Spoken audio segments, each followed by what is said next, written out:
Hello student, good morning. चलिए आज हम हिंदी व्याकरण का पार्ट 2 वर्ण विचार के बारे में रिवीजन करेंगे। अब वर्ण विचार, अब वर्ण मीन्स क्या होता है, अभी परिभाषा नहीं देखते, सिर्फ हम वर्ण विचार हम किसे कहते हैं, वो वर्ण किसे कहते हैं उसे समझते हैं। ठीक है, हम जो भाषा का जो मुख्य आधार, जो मुख से निकलने वाली ध्वनि होती है ना, जब हम मुख से जो चीज़ बोलते हैं वो हमारी ध्वनि निकलती है। तो बोलते समय मुख से निकलने वाली जो ध्वनि होती है,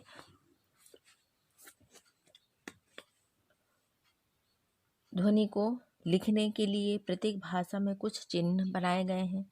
ठीक है, उन्हें हम लिपि चिन्ह कहते हैं। इन्हीं लिपि चिन्हों को हम वर्ण कहते हैं। जैसे मान लीजिए, जैसे हमने फल लिखा, क्या लिखा हमने, फल लिखा है ना। जैसे हमने यहाँ पर क्या लिखा, फल। अब फल लिखा यहाँ पर, तो अब हम फल को हम की रचना कैसे हुई, उसको किस तरह से ध्वनि से निकला गया है फल से। तो ये जो फा है वो कैसे बना है, फा धन आ धन ला धन आ। सब में क्या जुड़ा हुआ है, स्वर जुड़ा हुआ है। व्यंजन के साथ क्या जुड़ा हुआ है, स्वर जुड़ा हुआ है ना। तो फ व्यंजन है, आ फा फा फा आया, ला ला ला। ठीक है, फल फल। ठीक है, इस तरह से ये क्या निकला है, अपनी ध्वनि निकली, जिसे हम इस तरह से लिखते हैं। ठीक, अब प्रत्येक ध्वनि को लिखने के लिए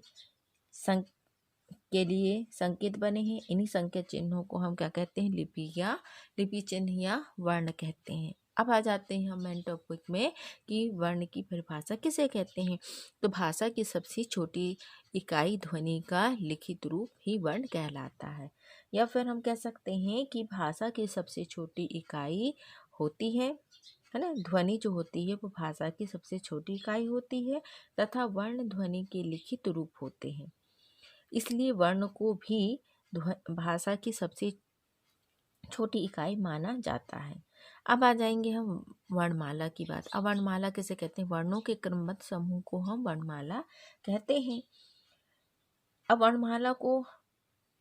वर्णों को दो भागों में विभाजित किया गया है। पहला तो स्वर और दूसरा है व्यंजन। अब स्वर क्या कहलाते हैं, आप सब जानते हैं। स्वर क्या कहलाते हैं, आ से आ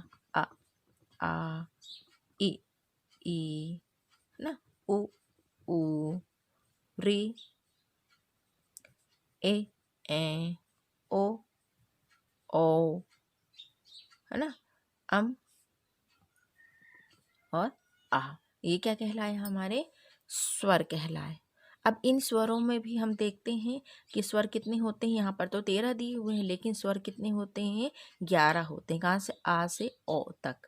ठीक है, और अम और आहा ये क्या कहलाए जाते हैं, ये जो अम जो कहलाता है वो अनुस्वर कहला जाता है, और आहा की जो ये हो जाता है वो विसर्ग कहला जाता है। ठीक है, तो ये स्वर जो होते हैं ये आ से आहा तक होते हैं। और व्यंजन क्या कहलाते हैं, का से पूरा काखा घाघा से लेके पूरा इंगा फली तक का।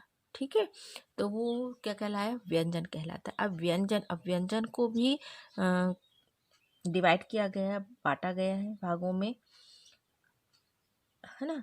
अब हम बात करें, जैसे हम स्वर लिखे थे, ठीक है, तो स्वर की जो होती है, तो स्वर को हम कैसे कहते हैं, जो वर्ण स्वतंत्र रूप से बिना किसी अन्य वर्ण की सहायता से, कुछ के स्वर को बोलने के लिए हमें किसी वर्ण की सहायता नहीं लेनी पड़ती, उन्हें हम क्या कहते हैं, स्वर कहते हैं। ठीक है, अब व्यंजन की बात करेंगे तो जिन वर्णों का उच्चारण स्वरों की सहायता से होता है, जो व्यंजन होते हैं वो बिना स्वरों की मदद से नहीं बोले जाते, उन्हें स्वर की जरूरत पड़ती है। जैसे क बोलेंगे तो क में भी हमको स्वर की जरूरत पड़ती है। क तो क धन अ, क ख ख धन ल ख, इस तरह से बोला जाता है। ठीक है, तो वही बताया गया है कि जो व्यंजन होते हैं उन्हें स्वर की जरूरत होती है, उनकी सहायता से ही हम वर्ण बोला जाता है, उन्हें हम व्यंजन कहते हैं। ठीक है, प्रत्येक व्यंजन के उच्चारण से आ ध्वनि अर्थात अश्व आ स्वर छिपा रहता है। हिंदी भाषा में कुल 33 व्यंजन होते, का से लेकर खा तक। ठीक, कितने व्यंजन होते हैं, का से लेके ह तक होते हैं, जो 33 व्यंजन कहलाते हैं। अब उसमें भी स्पष्ट किया गया है कि स्पर्श व्यंजन, अब भाग में बांटा गया है व्यंजन को। पहला है स्पर्श व्यंजन। अब स्पर्श व्यंजन क्या कहलाते हैं?